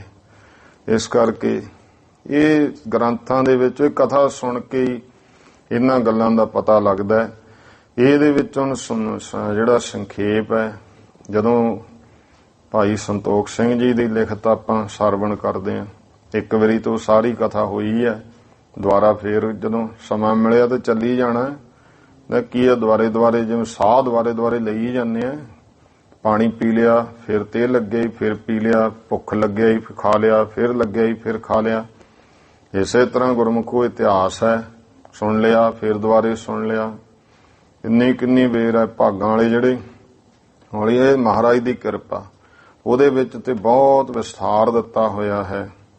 ਰਹੋ ਵਿਚਾਰ ਇਉਂ ਪੂਰੀ ਸ਼ਰਧਾ ਨਾਲ ਜਿਹੜਾ ਰਾਜਾ ਹੈ, ਪਾਇਨ ਤੇ ਚੱਲ ਕਰ ਮਹਿਪਾਲਾ, ਗਮਨਿਓ ਸ਼ਰਧਾ ਧਰੇ ਵਿਸਾਲਾ। ਬਹੁਤ ਸ਼ਰਧਾ ਧਾਰ ਕੇ ਗੁਰੂ ਅਰਜਨ ਦੇਵ ਜੀ ਪਾਤਸ਼ਾਹ ਵੱਲ ਨੂੰ ਚੱਲਿਆ ਹੈ। ਪਹੁੰਚਿਓ ਸਤਿਗੁਰ ਕੇ ਢਿਗ ਜਾਏ। ਗੁਰੂ ਸਾਹਿਬ ਦੇ ਕੋਲ ਜਾ ਪਹੁੰਚਿਆ, ਅਰਪ ਉਪਾਇਨ ਸੀਸ ਨਿਵਾਏ। ਭੇਟਾਵਾਂ ਅਰਪਣ ਕੀਤੀਆਂ, ਮਹਾਰਾਜ ਨੂੰ ਸਿਰ ਨਿਵਾਇਆ ਹੈ। ਹਾਥ ਜੋੜ ਬਹੁ ਬਿਨੈ ਬਖਾਨੀ, ਹੱਥ ਜੋੜ ਕੇ ਬਹੁਤ ਬੇਨਤੀ ਕੀਤੀ ਹੈ। ਪਾ ਆਇਸ ਬੈਠਿਓ ਸਮਹਾਨੀ, ਤੇ ਆਗਿਆ ਪਾ ਕੇ ਮਹਾਰਾਜ ਦੇ ਸਾਹਮਣੇ ਬੈਠ ਗਿਆ। ਤਿਸ ਛਿਨ ਮਹਿ ਸ੍ਰੀ ਅਰਜਨ ਨਾਥ, ਉਸ ਸਮੇਂ ਸ੍ਰੀ ਗੁਰੂ ਅਰਜਨ ਦੇ ਮਾਹਰ ਮਹਾਰਾਜ ਮਾਲਕ ਸਤਿਗੁਰੂ ਪੋਥੀ ਪਠਤ ਹੁਤੇ ਗਏ ਹਾਥ, ਹੱਥ ਵਿੱਚ ਫੜ ਕੇ ਪੋਥੀ ਪੜ੍ਹ ਰਹੇ ਸੀ। ਦੇਖੋ ਬਾਣੀ ਤਾਂ ਮਹਾਰਾਜ ਨੇ ਉਚਾਰੀ ਹੈ ਨਾ, ਤੇ ਮਹਾਰਾਜ ਉਸ ਬਾਣੀ ਨੂੰ ਆਪ ਪੜ੍ਹਦੇ। ਅੱਜ ਤੱਕ ਕਿੰਨੇ ਗੁੱਟ ਕੇ ਪਏ ਆ ਗੁਰੂ ਸਾਹਿਬ ਜੀ ਦੇ ਬਾਣੀ ਦੀਆਂ ਪੋਥੀਆਂ, ਭਾਵ ਜਿਹੜੇ ਮਹਾਰਾਜ ਪੜ੍ਹਦੇ ਰਹੇ ਆ ਉਹ ਹੱਥ ਲਿਖਤ ਜਾਂ ਹੋਰ ਵੀ ਆ ਮਹਾਰਾਜ ਪੜ੍ਹਦੇ ਹੁੰਦੇ ਸੀ। ਗੁਰੂ ਸਾਹਿਬ ਦੇ ਸਮੇਂ ਦਾ ਹੈ, ਉਹ ਮਹਾਰਾਜ ਪੜ੍ਹ ਰਹੇ ਹਨ। ਓੰਕਾਰ ਕੀ ਤੁਕ ਮੁਕ ਏਈ, ਓੰਕਾਰ ਨਾਮੇ ਬਾਣੀ ਦੇ ਵਿੱਚ ਇਹ ਤੁਕ ਆਈ, ਲਿਖਿਆ ਮੇਟ ਨ ਸਕਈ ਕੇਈ, ਕਿ ਜੋ ਪਰਮੇਸ਼ਰ ਦਾ ਲਿਖਿਆ ਹੋਇਆ ਉਹਨੂੰ ਕੋਈ ਵੀ ਮੇਟ ਨਹੀਂ ਸਕਦਾ। ਆਮ ਤੌਰ ਤੇ ਉਹਨੂੰ ਦੱਖਣੀ ਓੰਕਾਰ ਕਹਿ ਦਿੰਦੇ ਹਾਂ। ਦੱਖਣੀ ਜਾਤੀ ਹੈ ਰਾਮਕਲੀ ਦੀ, ਦੱਖਣ ਦੇ ਇਲਾਕੇ ਵਿੱਚ ਜਿਹੜੇ ਰਾਗ ਨੇ ਇਹ ਵੱਖ-ਵੱਖ ਦਿਸ਼ਾਵਾਂ ਵਿੱਚ ਗਾਏ ਜਾਂਦੇ ਆ ਜਦੋਂ ਇਹਨਾਂ ਦੇ ਰੂਪ ਬਦਲ ਜਾਂਦੇ ਹਨ। ਤੋ ਇਸ ਤਰ੍ਹਾਂ ਜਿਹੜਾ ਹੈ ਦੱਖਣੀ ਅਲੱਗ ਹੈ, ਓੰਕਾਰ ਬਾਣੀ ਦਾ ਨਾਮ ਹੈ। ਉਸ ਬਾਣੀ ਦੀ ਇਹ ਪਵਿੱਤਰ ਤੁਕ, ਲੇਖ ਨਾ ਮਿਟਈ ਹੈ ਸਖੀ ਜੋ ਲਿਖਿਆ ਕਰਤਾਰ। ਇਹ ਤੁਕ ਆਈ ਹੈ ਕਿ ਕੋਈ ਲਿਖਿਆ ਹੋਇਆ ਮੇਟ ਨਹੀਂ ਸਕਦਾ ਹੈ। ਸੁਨ ਮਹਿ ਪਾਲਕ ਹਿਰਦੈ ਵਿਚਾਰੀ, ਤਾਂ ਸੁਣ ਕੇ ਜਿਹੜਾ ਰਾਜਾ ਉਹਨੇ ਹਿਰਦੇ ਵਿੱਚ ਵਿਚਾਰ ਕੀਤੀ। ਇਹੀ ਰੀਤ ਜੋ ਸਾਚ ਉਚਾਰੀ, ਇਹੀ ਰੀਤੀ ਹੈ ਫਿਰ ਜਿਹੜੀ ਸੱਚੀ ਗੁਰੂ ਸਾਹਿਬ ਨੇ ਕਿਹਾ ਹੈ। ਤੋ ਆਵਨ ਭਾ ਨਿਫਲ ਹਮਾਰਾ, ਵੀ ਜੇ ਮਹਾਰਾਜ ਜੋ ਕਹਿੰਦੇ ਨੇ ਜੇ ਸੱਚ ਹੈ ਤਾਂ ਫਿਰ ਮੇਰਾ ਇੱਥੇ ਆਉਣਾ ਜਿਹੜਾ ਸਾਡਾ ਇਹ ਤਾਂ ਐਵੇਂ ਨੇਫਲ ਹੀ ਹੈ। ਭੋਗੋਂ ਆਪਣੋ ਕਰਮ ਉਦਾਰਾ, ਕਿਉਂਕਿ ਜਦੋਂ ਲਿਖਿਆ ਹੀ ਨਹੀਂ ਮਿਟ ਸਕਦਾ, ਇਹਨਾਂ 'ਚ ਸ਼ੰਕਾ ਕਰਦੀ ਫਿਰ ਇੱਥੇ ਮੱਥੇ ਟੇਕਣ ਦਾ ਕੀ ਫਾਇਦਾ, ਭੇਟਾਵਾਂ ਦੇਣ ਦਾ ਕੀ ਫਾਇਦਾ, ਧਨ ਦੇਣ ਦਾ ਹੋਰ ਕੀ ਇਹਦਾ ਆਸਰਾ ਹੈ। ਜੋ ਲਿਖਤਾ ਫਿਰ ਉਹ ਤਾਂ ਮਿਟਣਾ ਨਹੀਂ ਹੈ, ਬਾਣੀ 'ਚ ਮਹਾਰਾਜ ਨੇ ਆਪ ਕਹਿਤਾ। ਇਸ ਕਰਕੇ ਇਹ ਵੀ ਗੁਰਮੁਖੋ ਬਾਣੀ ਦੇ ਭਾਵ ਨੂੰ ਵੀ ਜਿੰਨਾ ਟਾਈਮ ਅਸੀਂ ਸਤਸੰਗੀ ਨਹੀਂ ਬਣਦੇ ਭਾਵ ਸਮਝ ਨਹੀਂ ਆਉਂਦੇ ਹਨ। ਜਿਉਂ-ਜਿਉਂ ਸਤਸੰਗੀ ਬਣੀ ਚੱਲਾਂਗੇ ਗੁਰਬਾਣੀ ਦੇ ਵਿੱਚੋਂ ਫਿਰ ਭਾਵ ਖੁੱਲ੍ਹਦੇ ਜਾਂਦੇ ਆ ਕਿ ਗੁਰੂ ਸਮਰੱਥ ਹੈ। ਜਿਹੜਾ ਇਹ ਗੱਲ ਆ ਗਈ, ਇਹੀ ਰੀਤ ਜੋ ਸਾਚ ਉਚਾਰੀ, ਤੋ ਆਵਨ ਭਾ ਨਿਫਲ ਹਮਾਰਾ ਭੋਗੋਂ ਆਪਣੋ ਕਰਮ ਉਦਾਰਾ। ਫਿਰ ਤਾਂ ਜਿਹੜੇ ਵੱਡੇ ਕਰਮ ਮੇਰੇ ਕੀਤੇ ਆ ਮੈਂ ਜੇ ਉਹੀ ਭੋਗਣੇ ਹਨ। ਨਹਿ ਅਬ ਸਿੱਖ ਬਨੋ ਮਨ ਆਇਓ, ਫਿਰ ਇਹਨਾਂ ਦਾ ਸਿੱਖ ਬਣ ਕੇ ਕੀ ਕਰਨਾ ਹੈ, ਫਾਇਦਾ ਕੀ ਹੋਊਗਾ ਸਿੱਖ ਬਣੇ ਤੋਂ। ਜਿਹੜਾ ਲਿਖਿਆ ਉਹ ਲਿਖਿਆ ਗਿਆ, ਹੁਣ ਤਾਂ ਮਿਟਣਾ ਉਹ ਹੈ ਨਹੀਂ, ਮਹਾਰਾਜ ਨੇ ਆਪ ਹੀ ਕਹਿਤਾ। ਇਸ ਕਰਕੇ ਮਨ ਵਿੱਚ ਆ ਗਿਆ ਹੁਣ ਲੋੜ ਨਹੀਂ ਸਿੱਖ ਬਣਨ ਦੀ। ਅਸ ਪ੍ਰਕਾਰ ਸੰਸਾਇਓ ਪੁਜਾਇਓ, ਇਸ ਤਰ੍ਹਾਂ ਮਨ ਵਿੱਚ ਸੰਸਾ ਪੈਦਾ ਕੀਤਾ। ਕੇਤਕ ਕਾਲ ਬੈਠਿਓ ਉੱਠ ਆਇਓ, ਕੁਝ ਸਮਾਂ ਬੈਠਾ ਰਿਹਾ, ਮਹਾਰਾਜ ਤੋਂ ਸਿੱਖੀ ਨਹੀਂ ਮੰਗੀ। ਇੱਕ ਤੇ ਬੇਨਤੀ ਹੈ, ਜਦੋਂ ਵੀ ਨਮਸਕਾਰ ਕਰਦੇ ਆ ਬਹੁਤ ਮੰਗਾਂ ਅਸੀਂ ਮੰਗਦੇ ਆ, ਕੋਈ ਨਹੀਂ ਦੁਨੀਆ ਦੀਆਂ ਮੰਗਾਂ ਭੋਗ ਸੰਸਾਰ ਦੇ ਪਦਾਰਥ ਮਹਾਰਾਜ ਕੋਲੋਂ ਹੀ ਮੰਗਣੇ ਆ, ਪਰ ਜ਼ਰੂਰ ਮੰਗਿਆ ਕਰੋ ਨਾਮ ਦੀ ਦਾਤ ਤੇ ਗੁਰਸਿੱਖੀ ਜੀਵਨ। ਇਹ ਮਹਾਰਾਜ ਕੋਲੋਂ ਇਸਨੇ ਮੰਗਿਆ ਨਹੀਂ ਹੈ। ਕੁਝ ਸਮਾਂ ਬੈਠ ਕੇ, ਕਿਤਕ ਕਾਲ ਬੈਠਿਓ ਉੱਠ ਆਇਓ, ਕੁਝ ਸਮਾਂ ਬੈਠ ਕੇ ਉਠਿਆਇਆ ਹੈ। ਡੇਰੇ ਮਹਿ ਥਿਤ ਦਿਵਸ ਬਿਤਾਇਓ, ਡੇਰੇ ਵਿੱਚ ਬੈਠਾ ਹੈ ਵੀ ਬਸ ਹੁਣ ਚਲੇ ਜਾਵਾਂਗੇ, ਕਿਉਂ ਭਾਈ ਆਪਣਾ ਸਮਾਂ ਬਤੀਤ ਕੀਤਾ ਹੈ। ਭਈ ਜਾਮਨੀ ਜਬ ਹੂ ਆਏ, ਤੇ ਰਾਤ ਪੈ ਗਈ। ਸੋਚਿਆ ਹੁਣ ਰਾਤ ਕੱਢਦੇ ਆਂ, ਸਵੇਰੇ ਉੱਠਾਂਗੇ, ਆਪਣੇ ਘਰ ਚੱਲਾਂਗੇ ਰਿਆਸਤ ਵਿੱਚ। ਭਈ ਜਾਮਨੀ ਜਬ ਹੂ ਆਏ, ਜਦੋਂ ਰਾਤ ਆ ਪਈ ਹੈ। ਸਹਿਜਾ ਪਰ ਥਿਤ ਹੋਇ ਨਰ ਰਾਏ, ਇਹ ਰਾਜਾ ਜਿਹੜਾ ਸੀ ਹੋਰ ਸਾਰੇ ਪ੍ਰਾਣੀ ਸੇਜਾਂ ਉੱਤੇ ਬਿਰਾਜਮਾਨ ਹੋ ਗਏ। ਸੋਬਤ ਜਬ ਜੁਗ ਜਾਮ ਬਿਤਾਏ, ਜਦੋਂ ਸੁੱਤਿਆਂ ਨੂੰ 2 ਜਿਹੜੇ ਪਹਿਰ ਬੀਤ ਗਏ, ਰਾਤ ਦੇ 12 ਵੱਜ ਗਏ ਹਨ। ਅਦਭੁਤ ਸੁਪਨੋ ਤਹਿ ਛਿਨ ਆਏ, ਇਹਨੂੰ ਫਿਰ ਅਦਭੁਤ ਜਿਹਾ ਸੁਪਨਾ ਆਇਆ ਹੈ ਰਾਜੇ ਨੂੰ। ਇਤ ਸ੍ਰੀ ਗੁਰਪੁਰ ਪ੍ਰਕਾਸ਼ ਗ੍ਰੰਥੇ, ਇੱਥੇ ਤੱਕ ਜੋ ਸ੍ਰੀ ਗੁਰਪੁਰ ਪ੍ਰਕਾਸ਼ ਗ੍ਰੰਥ ਦਾ ਪੰਚਮ ਮਹੱਲੇ 5ਵੇਂ ਮਹੱਲੇ ਦੀ ਜੋ ਕਥਾ ਹੈ, ਭਾਈ ਕਲਿਆਣਾ ਨ੍ਰਿਪ ਕੋ ਲਿਆਵਨ ਪ੍ਰਸੰਗ ਵਰਣਨ, ਕਿ ਕਿਵੇਂ ਭਾਈ ਕਲਿਆਣਾ ਜੀ ਨੇ ਰਾਜੇ ਨੂੰ ਗੁਰੂ ਚਰਨਾਂ 'ਚ ਲਿਆਂਦਾ ਹੈ, ਉਹ ਪ੍ਰਸੰਗ ਨਾਮ ਦੁਆਦਸਮੋ ਮੰਦਰ ਹੈ, ਭਾਵੇਂ 12ਵੇਂ ਘਰ ਦਾ ਪ੍ਰਸੰਗ ਹੈ। ਦੋਹਰਾ ਅੱਗੇ 13ਵੇਂ ਘਰ ਦਾ ਪ੍ਰਸੰਗ ਅਗਲਾ ਦੱਸ ਰਹੇ ਹਨ। ਸ੍ਰੀ ਗੁਰ ਨ੍ਰਿਪ ਮਨ ਜਾਣ ਕੈ, ਅਸ ਬਿਦ ਸੁਪਨ ਦਿਖਾਏ। ਹੁਣ ਜਾਣੀ ਜਾਣ ਸਤਿਗੁਰੂ ਨੇ ਰਾਜੇ ਦੇ ਮਨ ਦੀ ਜਾਣ ਲਈ ਕਿ ਇਹਦੇ ਮਨ 'ਚ ਸ਼ੰਕਾ ਹੋ ਗਿਆ ਹੈ। ਇਹ ਸਤਸੰਗ ਕੀਤਾ ਨਹੀਂ, ਤੁਕ ਸੁਣ ਕੇ ਅਰਥ ਆਪਦੇ ਮਨ ਨਾਲ ਹੀ ਸੋਚ ਲਏ, ਇਸ ਕਰਕੇ ਫਿਰ ਇਹਨੂੰ ਸੁਪਨਾ ਦਿਖਾਇਆ ਹੈ। ਜਿਹ ਤੇ ਨ੍ਰਿਪ ਸ਼ੰਕਾ ਟਰੈ, ਗੁਰ ਦਰਸੇ ਫਲ ਪਾਏ, ਕਿ ਜਿਸ ਕਰਕੇ ਰਾਜੇ ਦੇ ਮਨ ਦਾ ਸ਼ੰਕਾ ਦੂਰ ਹੋ ਜੇ, ਗੁਰੂ ਮਹਾਰਾਜ ਦੇ ਦਰਸ਼ਨ ਕੀਤੇ ਦਾ ਫਲ ਇਹਨੂੰ ਮਿਲ ਜਾਵੇ। ਚੌਪਈ ਕਿਆ ਦੇਖੇ ਮਹਿ ਬ੍ਰਿਧ ਬਹੁ ਹੋਵਾ, ਹੁਣ ਸੁਪਨੇ ਵਿੱਚ ਮਾਇਆ ਦੇਖੋ ਖੇਡ, ਜਿਹੜਾ ਮਾਇਆ ਹੀ ਹੈ। ਆ ਜੋ ਕੁਛ ਆਪਾਂ ਦੇਖਦੇ ਇਹ ਵੀ ਮਾਇਆ ਹੈ, ਜੋ ਅਣਦਿਸਦਾ ਜੇ ਉਹ ਵੀ ਮਾਇਆ ਹੈ। ਬਹੁਤ ਕੁਝ ਅਣਦਿਸਦਾ ਪਿਆ ਹੈ ਇੱਥੇ ਕੁਦਰਤ ਕਾਇਨਾਤ ਵਿੱਚ, ਕੀ ਕੁਛ ਚੱਲਦਾ ਹੈ। ਤੇ ਦੇਖਦਾ ਹੈ ਕਿ ਰਾਜਾ ਆਪਣੀ ਰਿਆਸਤ ਵਿੱਚ ਕੰਮਕਾਰ ਕਰਦਾ ਬੁੱਢਾ ਹੋ ਗਿਆ। ਇਹ ਸੁਪਨਾ ਉਹਨੂੰ ਆ ਰਿਹਾ ਕਿ ਮੈਂ ਆਪਣੀ ਰਿਆਸਤ ਵਿੱਚ ਹਾਂ। ਸੁਪਨਾ ਜਦੋਂ ਆਉਂਦਾ ਉਦੋਂ ਤਾਂ ਸਾਰੇ ਹਾਵ ਭਾਵ ਉਵੇਂ ਹੀ ਹੁੰਦੇ ਹਨ, ਬਿਨ ਸੱਚ। ਤੇ ਰਾਜਾ ਬ੍ਰਿਧ ਹੋ ਗਿਆ, ਬੁੱਢਾ ਹੋ ਗਿਆ ਹੈ। ਵਧਿਓ ਕੁਟੰਬ ਬਹੁਤ ਹੀ ਜੋਵਾ, ਇਹ ਵੀ ਦੇਖਿਆ ਕਿ ਕੁਟੰਬ ਪਰਿਵਾਰ ਬਹੁਤ ਵੱਧ ਗਿਆ ਹੈ। ਪੁਨ ਅੰਮ੍ਰਿਤ ਹੋਏ ਗਿਓ ਇੱਕ ਕਾਲਾ, ਇੱਕ ਸਮਾਂ ਆਇਆ ਫਿਰ ਇਹਦੀ ਮ੍ਰਿਤੂ ਹੋ ਜਾਂਦੀ ਹੈ। ਰਾਜਧਾਨੀ ਤਾ ਸ਼ੋਕ ਵਿਸਾਲਾ, ਉਹਦੇ ਰਾਜਧਾਨੀ ਵਿੱਚ ਬਹੁਤ ਵੱਡਾ ਸੋਗ ਪੈਂਦਾ ਹੈ।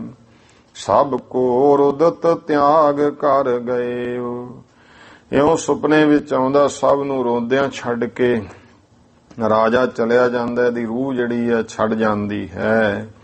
ਘਰ ਚੰਡਾਲ ਜਨਮ ਪੁਨ ਲਇਓ, ਇਹ ਵੀ ਹੋਸ਼ ਸੁਪਨੇ ਵਿੱਚ ਆਈ ਕਿ ਇਹਦਾ ਦੁਆਰੇ ਜਨਮ ਹੋ ਜਾਂਦਾ ਇੱਕ ਚੰਡਾਲ ਦੇ ਘਰ। ਚੰਡਾਲ ਉਹ ਜਾਤੀ ਇੱਕ ਵਿਸ਼ੇਸ਼ ਜਿਹੜੇ ਜੰਗਲਾਂ ਵਿੱਚ ਰਹਿੰਦੇ, ਜਾਨਵਰਾਂ ਦਾ ਸ਼ਿਕਾਰ ਕਰਕੇ ਖਾਂਦੇ, ਪੱਤੇ ਪੁੱਤੇ ਲਪੇਟ ਕੇ ਰੱਖਦੇ, ਕੁਚੀਲ ਰਹਿੰਦੇ ਐ।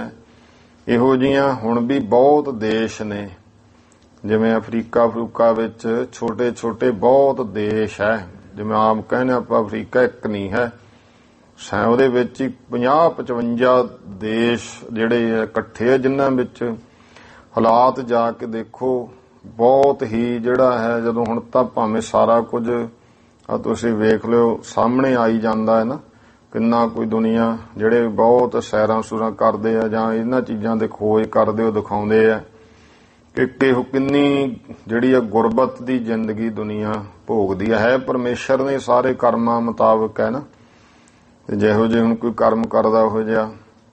ਤੇ ਉਹ ਹੁਣ ਉੱਥੇ ਜਿਹੜੇ ਆ ਉਹ ਸਮਾਂ ਸੀ ਇਹੋ ਜਿਹੀ ਇੱਕ ਜਾਤੀ ਜਿਨ੍ਹਾਂ ਨੂੰ ਫਿਰ ਚੰਡਾਲ ਜਾਤੀ ਕਿਹਾ ਜਾਂਦਾ। ਜੀਵਨ ਹੀ ਐਸਾ ਹੈ, ਚੰਡਾਲ ਜੀਵਨ ਹੈ ਇਹ ਅੰਦਰ ਦਾ। ਤੇ ਇਹੀ ਗੁਰਮੁਖੋ ਜਿਹੜਾ ਹੈ ਹੁਣ ਅੰਦਰ ਵੀ ਜੀਵਨ ਚੰਡਾਲਤਾ ਵੀ ਆ ਸਕਦੀ ਹੈ, ਸੰਤ ਜੀਵਨ ਵੀ ਹੈ। ਤੇ ਉਹ ਚੰਡਾਲਾਂ ਦੇ ਘਰ ਰਾਜੇ ਨੇ ਜਨਮ ਲੈ ਲਿਆ ਹੈ। ਕਰਹਿ ਦੁਲਾਰਨ ਸੁਤ ਕਹਿ ਸੋਏ। ਉਹ ਪੁੱਤਰ ਜੰਮਿਆ, ਖੁਸ਼ੀ ਮਨਾਉਂਦੇ ਐ, ਇਹਨੂੰ ਪੁੱਤਰ ਕਹਿ ਕਹਿ ਕੇ ਦੁਲਾਰਦੇ, ਲਾਡ ਲਡਾਉਂਦੇ। ਖਾਨ ਪਾਨ ਕਰ ਬ੍ਰਿਧ ਤਹਿ ਹੋਏ। ਖਾਂਦਾ ਪੀਂਦਾ, ਵਿਆਹ ਸ਼ਾਦੀ ਹੋ ਗਈ, ਧੀਆਂ ਪੁੱਤਰ ਹੋ ਗਏ, ਪੋਤਰੇ ਦੋਤਰੇ ਦੋਤਰੀਆਂ, ਪਰਿਵਾਰ ਵੱਡਾ ਹੋ ਗਿਆ। ਆਖਰ ਇਹ ਉਸ ਚੰਡਾਲ ਘਰ ਦੇ ਵਿੱਚ ਫਿਰ ਇੱਥੇ ਵੀ ਬਿਰਧ ਹੋ ਜਾਂਦਾ ਹੈ।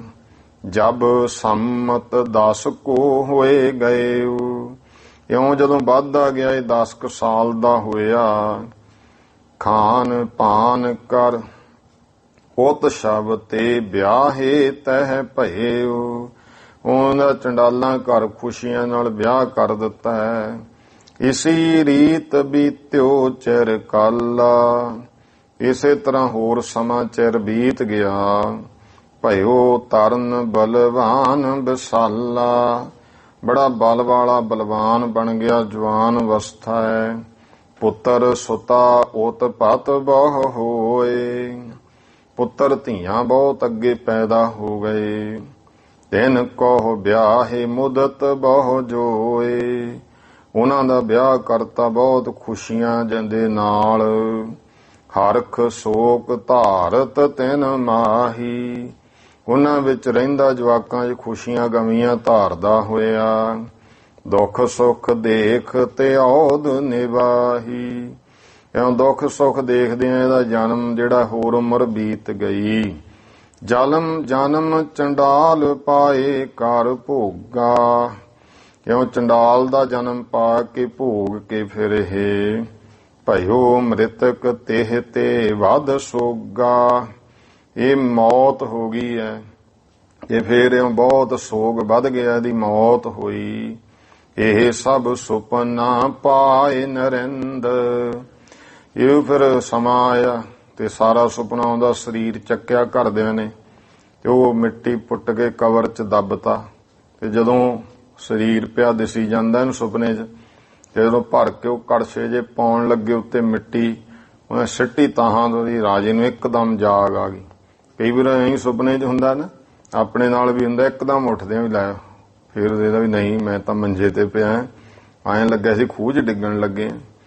ਇੱਕਦਮ ਜਦੋਂ ਇਹ ਉੱਠ ਖੜਿਆ ਹੈ, ਇਹ ਸੁਪਨਾ ਸਭ ਪਾਏ ਨਰਿੰਦ। ਇਹ ਸਾਰਾ ਸੁਪਨਾ ਪਾ ਕੇ ਰਾਜਾ ਜਾਗ ਉੱਠਿਓ ਬਿਸਮਾਏ ਬਿਲੰਦ। ਜਾਗ ਆ ਗਈ, ਉੱਠ ਖੜਿਆ, ਬਹੁਤ ਜ਼ਿਆਦੇ ਹੈਰਾਨਗੀ ਹੈ। ਕਿਤਕ ਕਾਲ ਸੋਚਤ ਹੀ ਰਹਿਓ। ਕਿੰਨਾ ਸਮਾਂ ਤਾਂ ਬੈਠਾ ਏ ਸੋਚੀ ਗਿਆ। ਇਹੋ ਦੁਰ ਸੁਪਨ ਕਹਾ ਮਹਿ ਲਇਓ। ਕਿ ਇੰਨਾ ਖੋਟਾ ਜਿਹਾ ਸੁਪਨਾ ਮੈਨੂੰ ਕਿਵੇਂ ਆਇਆ ਹੈ। ਭਈ ਪ੍ਰਭਾਤ ਸਿੱਖ ਇੱਕ ਗਏ। ਫੇਰ ਮਨ ਚ ਹੋਇਆ ਚਲੋ ਪੈ ਜੋ ਪਿਆ। ਜਦੋਂ ਨੂੰ ਸਵੇਰ ਹੋਈ ਸੋਚਿਆ ਹੁਣ ਤਿਆਰੀ ਕਰੀਏ ਚੱਲਣ ਦੀ। ਇੱਧਰ ਪ੍ਰਭਾਤ ਹੋ ਗਈ, ਸੂਰਜ ਚੜਿਆ, ਇੱਕ ਸਿੱਖ ਚਲਿਆ ਗਿਆ ਉਸ ਸਮੇਂ। ਗੁਰ ਕੋ ਹੁਕਮ ਸੁਨਾਵਤ ਭਇਓ। ਤੇ ਉਹਨੇ ਗੁਰੂ ਸਾਹਿਬ ਦਾ ਹੁਕਮ ਸੁਣਾਇਆ ਜਾ ਕੇ। ਹੇਤ ਸੈਰ ਕੇ ਬਨ ਦਿਸ ਚਹਿਓ। ਇਹ ਰਾਜਾ ਅਜੇ ਜਾਣਾ ਨਹੀਂ, ਗੁਰੂ ਸਾਹਿਬ ਨੇ ਕਿਹਾ ਆਪਾਂ ਜੰਗਲ ਵਿੱਚ ਸੈਰ ਕਰਕੇ ਆਉਂਦੇ ਹਾਂ। ਚੱਲੋ ਸੰਗ ਗੁਰ ਐਸੇ ਕਹਿਓ। ਗੁਰੂ ਸਾਹਿਬ ਨੇ ਉਹ ਕਿਹਾ ਵੀ ਰਾਜੇ ਨੂੰ ਕਹੋ ਨਾਲ ਚੱਲੇ ਸਾਡੇ। ਸੁਣ ਕੈ ਕਰ ਇਸ਼ਨਾਨ ਨ੍ਰਿਪ ਤਵੈ। ਹੁਣ ਮਨ ਵਿੱਚ ਹੁੰਦਾ ਜਿਹੜੇ ਰਾਜਨੀਤਿਕ ਲੋਕ ਹੁੰਦੇ ਆ ਵੀ ਚੱਲ ਆਪਾਂ ਕਾਹਨੂੰ ਜਵਾਬ ਦੇਣਾ, ਬਿੰਦ ਹੋਰ ਸਹੀ। ਉਹ ਬਾਕੀ ਰਾਜਿਆਂ ਨੂੰ ਸੈਰ ਦਾ ਸ਼ੌਂਕ ਹੁੰਦਾ ਹੈ, ਇਸ ਕਰਕੇ ਫੇਰ ਇਹ ਹੇਤ ਸੈਰ ਕੇ ਬਨ ਦਿਸ। ਇਉਂ ਗੁਰੂ ਦਾ ਜਦੋਂ ਹੁਕਮ ਹੋਇਆ, ਮਹਾਰਾਜ ਕਹਿੰਦੇ ਨਾਲ ਚੱਲੇ। ਸੁਣ ਕੇ ਕਰ ਇਸ਼ਨਾਨ ਨ੍ਰਿਪ ਤਵੈ। ਤਾਂ ਸੁਣ ਕੇ ਰਾਜਾ ਇਸ਼ਨਾਨ ਕੀਤਾ। ਤੁਰੰਗ ਅਰੂਢਿਓ ਲੈ ਦਲ ਸਭੈ। ਘੋੜੇ ਤੇ ਸਵਾਰ ਹੋ ਗਿਆ, ਸਾਰਾ ਦਲ ਆਪਣਾ ਨਾਲ ਲੈ ਲਿਆ। ਰਾਮ ਸਰਨ ਨ੍ਰਿਪ ਇਤ ਤੇ ਆਇਓ। ਤੇ ਇਉਂ ਰਾਮਸਰ ਜਿੱਥੇ ਸਥਾਨ ਹੈ ਹੁਣ, ਜਿੱਥੇ ਬਾਬਾ ਦੀਪ ਸਿੰਘ ਜੀ ਦਾ ਸਥਾਨ ਹੈ, ਇਹ ਇਲਾਕਾ ਸਾਰਾ ਜੰਗਲ ਪਿਆ ਸੀ। ਤੇ ਇੱਥੇ ਰਾਜਾ ਉਧਰੋਂ ਆ ਗਿਆ। ਉਤ ਗੁਰ ਆਏ ਮੇਲ ਮੁਦ ਥਾਇਓ। ਉਧਰੋਂ ਗੁਰੂ ਸਾਹਿਬ ਆ ਗਏ, ਮੇਲ ਹੋਇਆ ਖੁਸ਼ੀ ਨਾਲ। ਮਗ ਗਮਨੇ ਨ੍ਰਿਪ ਗੁਰਹਿ ਸੁਨਾਵਤ। ਤੇ ਰਸਤੇ ਵਿੱਚ ਚੱਲ ਪਏ ਨ੍ਰਿਪ ਗੁਰਹਿ ਸੁਨਾਵਤ। ਰਾਜਾ ਗੁਰੂ ਮਹਾਰਾਜ ਦੇ ਨਾਲ ਹੈ, ਵਿਚਾਰ ਗੱਲਾਂ ਬਾਤਾਂ ਸੁਣਾਉਂਦੇ। ਦੇਖੋ ਕਸ ਅਖੇਰ ਮੈਂ ਕਹਾਵਤ। ਰਾਜਾ ਕਹਿੰਦਾ ਜੀ ਮੈਂ ਬਹੁਤ ਚੰਗਾ ਸ਼ਿਕਾਰ ਕਰ ਲੈਣਾ।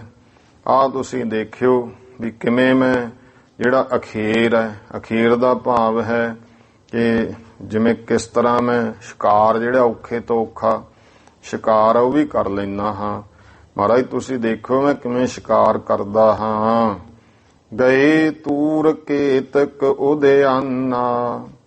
ਤੇ ਦੂਰ ਜੋ ਬਹੁਤ ਸੰਘਣਾ ਜੰਗਲ ਸੀ, ਦੂਰ ਜੰਗਲ ਵਿੱਚ ਕਿਤੇ ਚਲੇ ਗਏ। ਨਿਕਸਿਓ ਹਰਨ ਨ੍ਰਿਪਤ ਅਗਵਾਨਾ। ਰਾਜੇ ਦੇ ਅੱਗੇ ਹਰਨ ਨਿਕਲਿਆ ਹੈ। ਸਭ ਕੋ ਬਰਜ ਆਪ ਹੀ ਧਾਇਓ।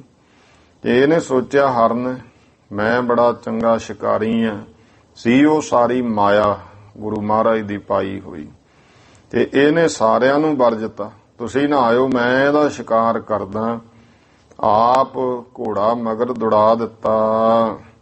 ਕਿਤਕ ਕੋਸ ਗੇ ਮ੍ਰਿਗ ਲੁਪਤਾਇਓ। ਤੇ ਕਿੰਨਾ ਕੋਈ ਕੋਹ ਚਲਿਆ ਗਿਆ, ਜਿਹੜਾ ਮਿਰਗ ਸੀ ਉਹ ਅਲੋਪ ਹੋ ਗਿਆ ਹੈ। ਭਇਓ ਤ੍ਰਿਖਾ ਤਰ ਮੁਖ ਕੋਮਲਾਵਾ।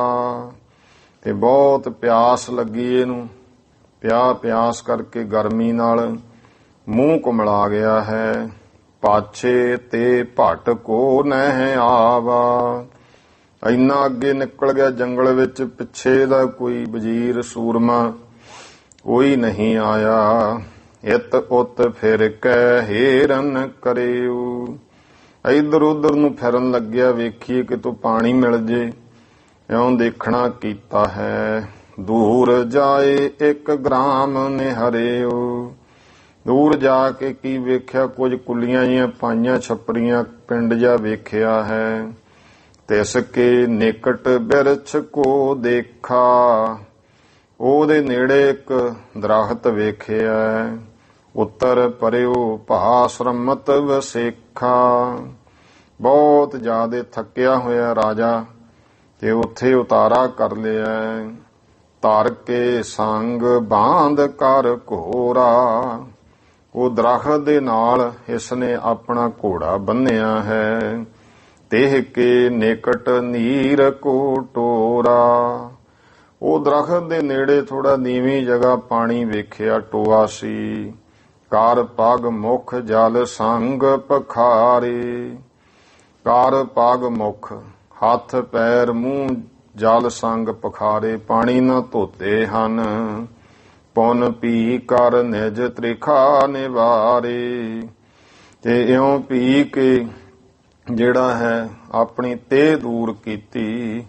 ਬੈਠ ਗਇਓ ਤਰ ਤਰ ਸ਼ੁਭ ਛਾਇਆ। ਦਰਖਤ ਦੇ ਥੱਲੇ ਬੈਠ ਗਿਆ, ਜਿਹਦੀ ਬਹੁਤ ਸੋਹਣੀ ਛਾਂ ਹੈ।